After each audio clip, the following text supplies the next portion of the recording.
esta historia de don Antonio López de Santa Anna, que ha sido muy malinterpretado y vilipendiado y ultrajado por historiadores que han sido seguramente pagados o que son muy bien pagados por difundir la idea de que López de Santa Anna fue un traidor, y pues nada más alejado de la realidad. Si lo miramos con objetividad, Antonio López de Santa Anna fue un forjador de nuestra patria. Sin Antonio López de Santa Anna, simplemente México no existiría como existe actualmente.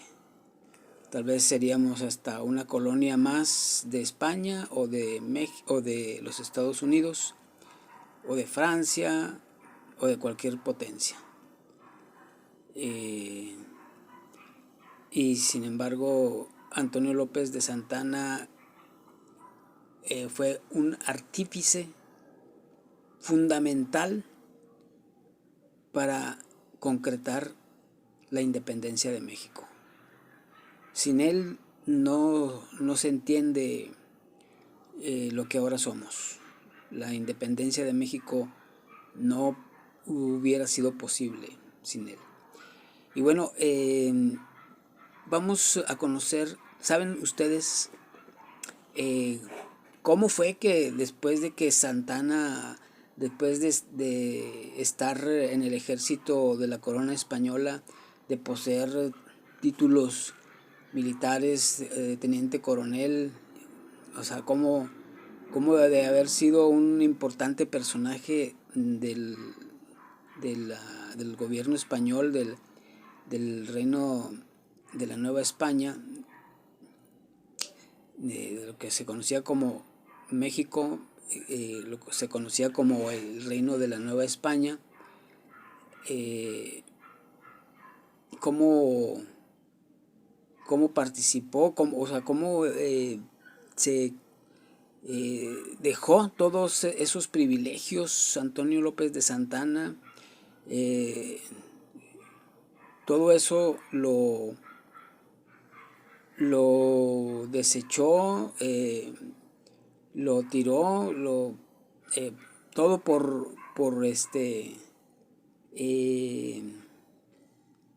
pues tener ese ideal, seguir un ideal de concretar a una nación independiente, de tener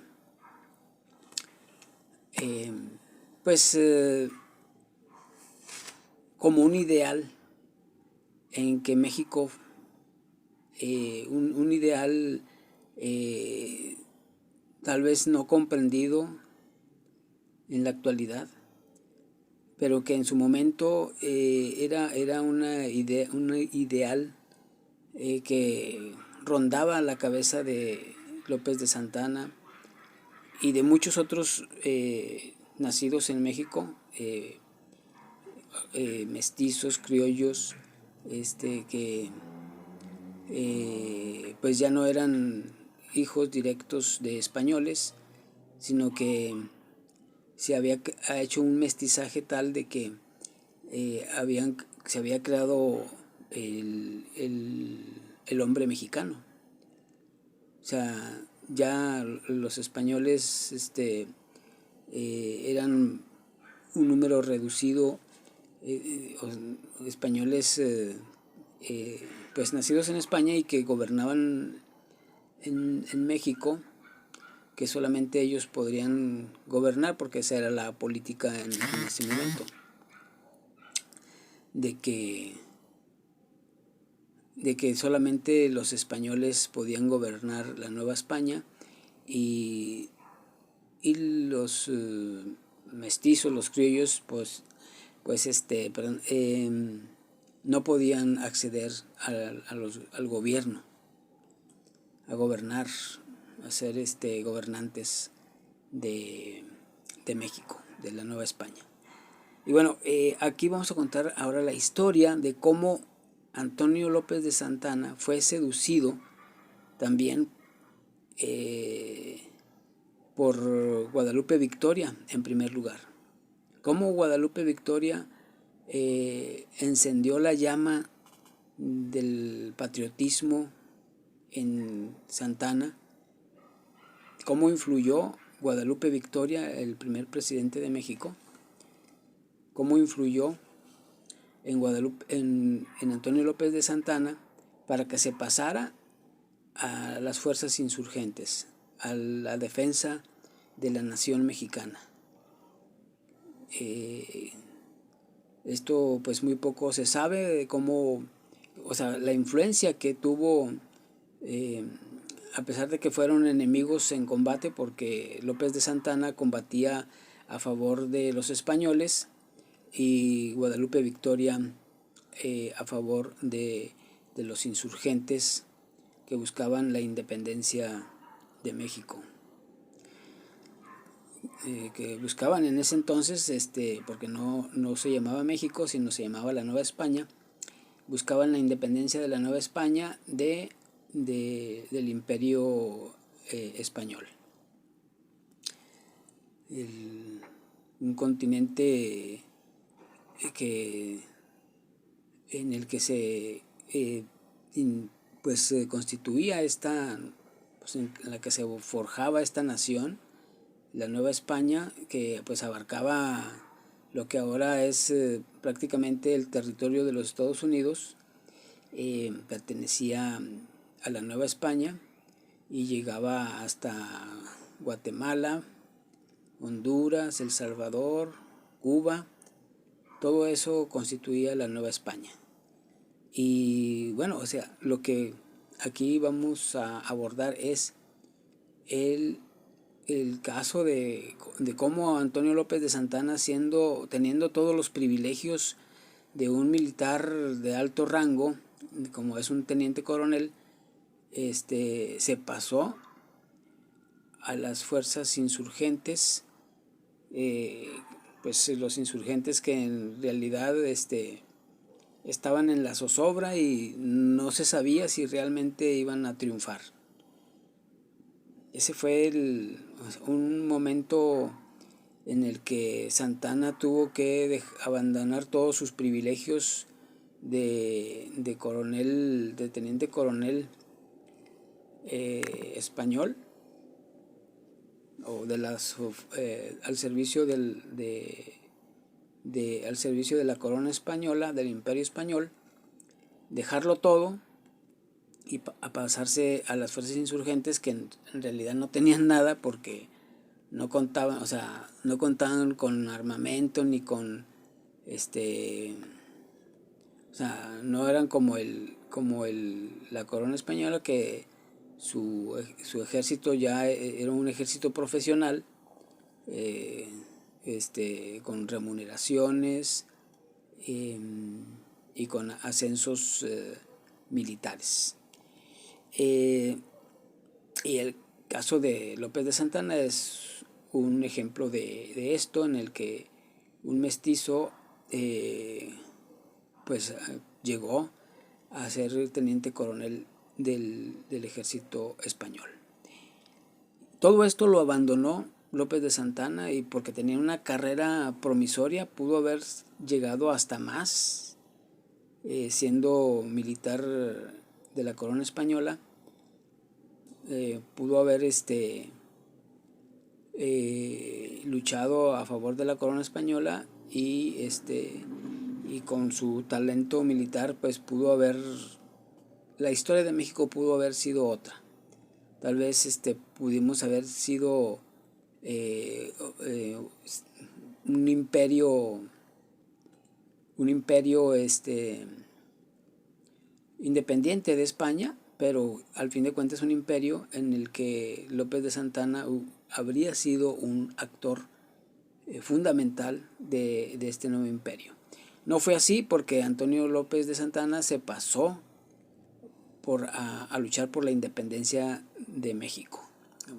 Como vuelvo a decir, la independencia de la Nueva España, porque en ese entonces no se llamaba México, sino que se llamaba la Nueva España. Pero este ideal de independencia fue naciendo, y esta seducción de Guadalupe Victoria que ejerció este influencer que fue Guadalupe Victoria sobre Antonio López de Santana. Y vamos a contarles la historia. Vamos a dejar hablar a Antonio López de Santana y a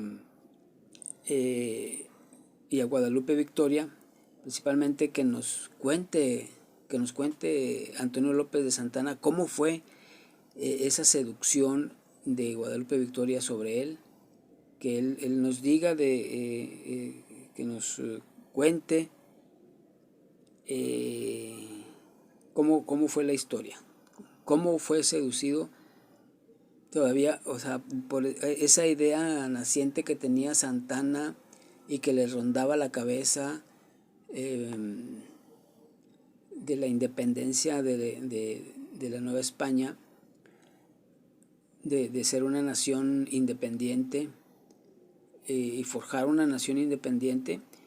Pero cómo fue que se encendió por completo ese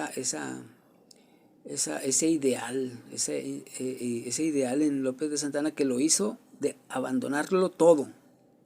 Lo hizo abandonarlo todo por ver una nación independiente de la Nueva España hacia el Imperio Español. Y bueno, vamos a dejar hablar, que nos comente cómo fue ese encuentro que tuvieron, porque tuvieron un encuentro ellos, López de Santana y Guadalupe Victoria. Guadalupe Victoria lo mandó buscar para hablar con él, y aquí nos va a contar Antonio López de Santana cómo fue ese encuentro en el que fue seducido por Guadalupe Victoria para luchar por la Nueva España, por la independencia de la Nueva España. Y pues bien, dice la historia. Vamos a dejar que se acomode Antonio López de Santana. Pásele, señor. Coméntenos cómo fue la historia. Claro que sí. La condición para el encuentro con Guadalupe Victoria fue que me dejara conducir a su guarida sin escolta y con los ojos vendados. Era como meterse a la boca del lobo, pero a los 24 años uno se siente inmortal, y corrí el riesgo sin autorización de mis superiores.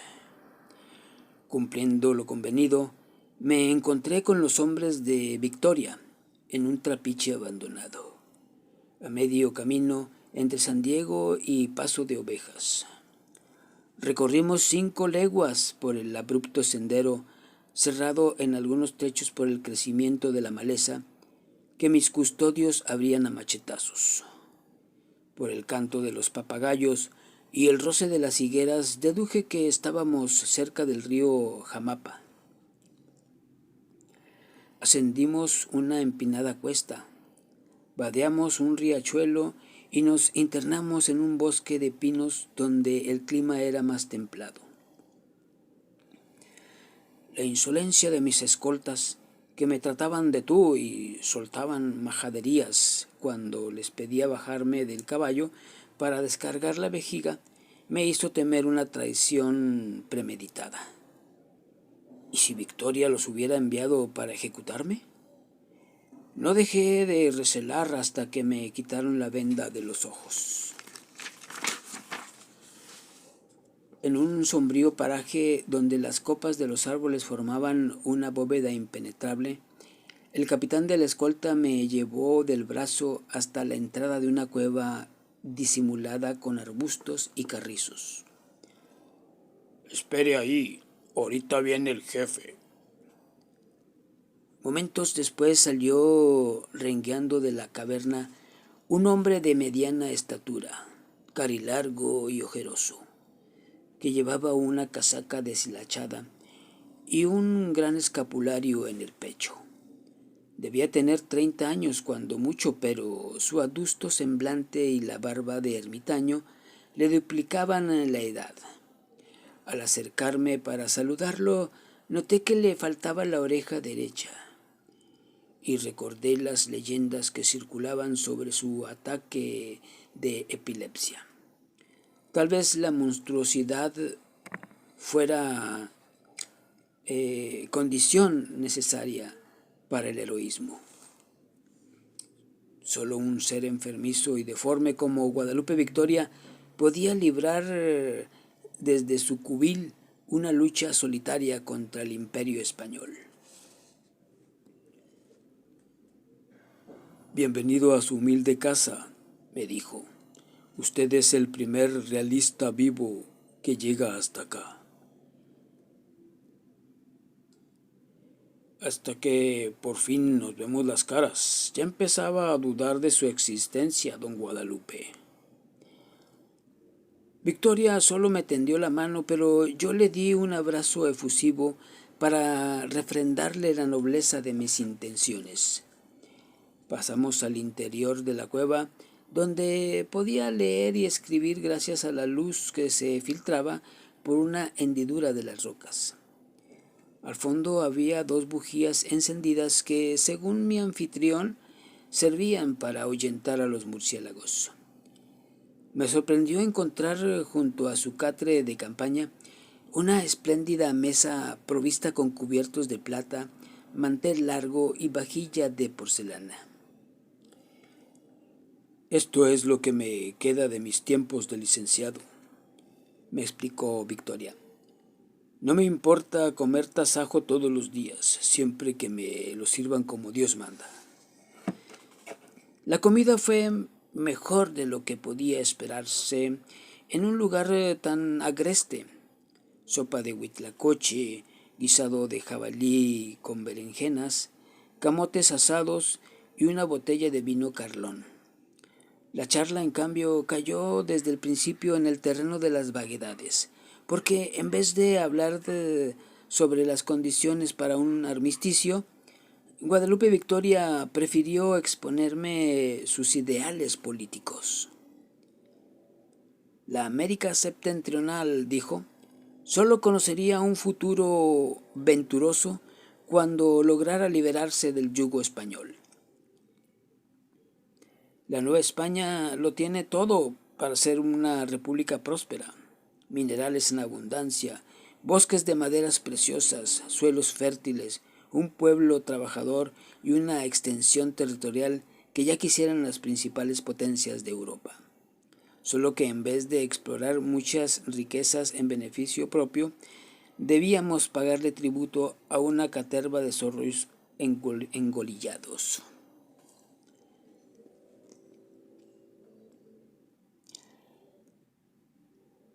¿No le da pena servir a los gachupines, coronel Santana? Me reclamó. Usted es mexicano como yo. Sí, pero juré lealtad a la corona española. La corona está en manos de un canalla, y usted lo sabe tan bien como yo. Victoria dio con el puño sobre la mesa. Fernando traicionó a su pueblo cuando derogó la Constitución de Cádiz. Soy un militar y no acostumbro inmiscuirme en política. Usted es mejor político que sus jefes, de lo contrario no estaría aquí sentado. Su elogio me halagó, pero fingí una rectitud insobornable. Vine a rogarle que se acoja al indulto del virrey Apodaca, señor Victoria. No, coronel, yo no puedo aceptar nada del virrey, porque eso significaría reconocerle autoridad. Y para mí la soberanía reside en el pueblo. Así que vaya con Apodaca y dígale, de mi parte, que primero pasará sobre mi cadáver.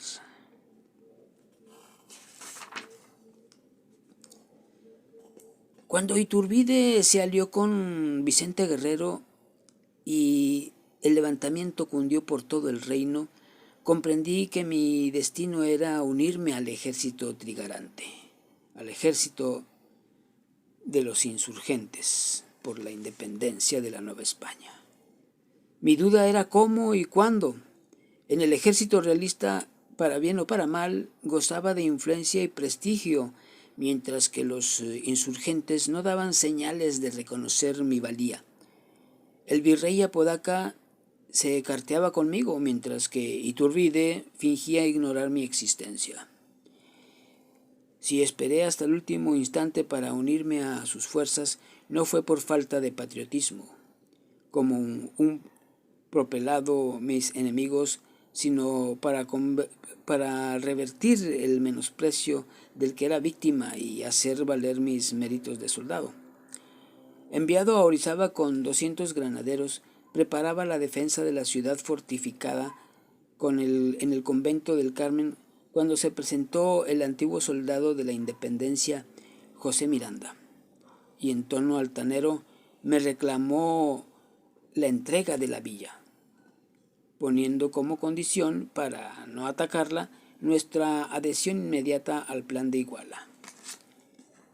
Miranda ocupaba un puesto inferior en el escalafón del ejército trigarante del ejército de la Independencia. Por su falta de tacto comprendí que para él y sus jefes yo no era más que un oficialillo menor, a quien bastaba tronarle los dedos para causarle pánico. Pobre Miranda, no sabía con quién trataba.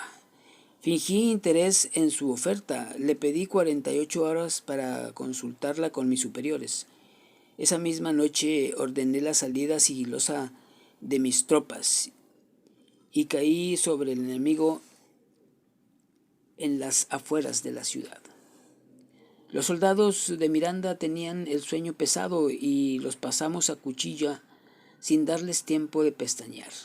Me apoderé de vituallas y caballos y volví a encerrarme en el convento, donde los frailes carmelitas me recibieron con repiques y cánticos, puesto que yo servía a las fuerzas del Imperio Español.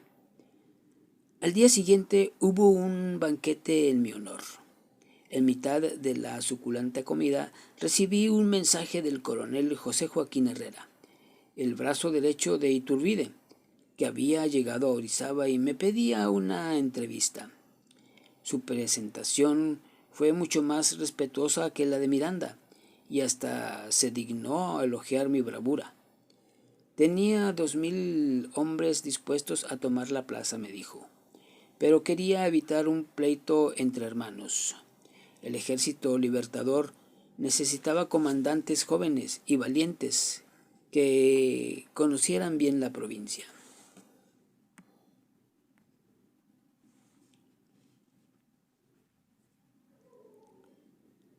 Iturbide había seguido de cerca mi campaña pacificadora y me consideraba un militar de valía. ¿Por qué no me sumaba a sus fuerzas? ¿Por qué no le ayudaba a consumar su gran obra de emancipación? Como todos los jefes realistas que se unían a las filas trigarantes, conservaría mi antigüedad y mi grado. Es el momento de renunciar a las ambiciones personales por el bien de la patria, continuó Herrera, tomándome del hombro en un ademán persuasivo. Piénselo, amigo, el cambio de bandera le ofrece muchas ventajas. En el ejército trigarante no tendrá que esperar 100 años para obtener una promoción, porque los criollos tienen las mismas oportunidades que los gachupines en nuestro ejército. De hecho, Iturbide ya firmó su nombramiento de coronel y solo espera mi respuesta para enviárselo. ¿Qué más podía pedir? Para cambiar de casaca o encabezar un pronunciamiento, yo necesitaba sentirme querido. Iturbide era el hombre al que más admiraba después de Napoleón Bonaparte, y su mensaje me tocó una fibra sentimental. Si el dragón de fierro me distinguía con su aprecio, si me trataba como a uno de sus iguales, debía corresponderle con una misma nobleza. Mandé congregar a mis hombres en el patio del convento y les dirigí una emotiva arenga para invitarlos a adherirse conmigo al plan de Iguala, al plan de los insurgentes por la independencia de la Nueva España.